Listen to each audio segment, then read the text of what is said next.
Hello everyone, সবাই কেমন আছো? আশা করছি সবাই খুবই ভালো আছো। আমিও খুব ভালো আছি। আজকে আবার একটা মিনি ব্লগ নিয়ে চলে এসেছি। আজকে যাব একটা অ্যানিভার্সারি বাড়িতে। আমাদের বাড়ির পাশেই একটা কাকু কাকিমার অ্যানিভার্সারি। তো তোমরা আমার ভিডিওটা দেখলে বুঝতে পারবে যে আমি ভিডিওর সাথে সাথে ভয়েসটা দেওয়ার চেষ্টা করেছিলাম, কিন্তু কোনো একটা কারণে হয়তো ভয়েসটা আসেনি ঠিকমতো। তো আমি এখন রেডি হয়ে গেছি, যেহেতু আমার বাড়ির পাশে কোনো বেশি বড় করে অনুষ্ঠান হচ্ছে না, একটু ছোটোখাটো করেই অনুষ্ঠান হচ্ছে, এই জন্য আমি নর্মালি সেজে নিয়েছি। আর এই যে আমি গিফটও নিয়ে নিয়েছি, এবার চলো যাওয়া যাক।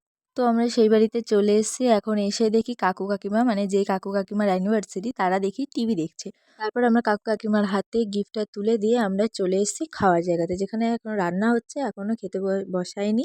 তো আমরা সেখানটায় গিয়ে একটু মজা করে নিলাম। আর তোমরা পাশেই দেখতে পাচ্ছ এখানটায় ব্যায়াম কম্পিটিশন চলছে। তো আমরা ফ্রিতে এন্টারটেইনড হয়ে এখন খাওয়া দাওয়া করতে চলে এসেছি। খাওয়া দাওয়া করার পরে আমরা তাড়াতাড়ি বাড়িতে চলে এসেছি।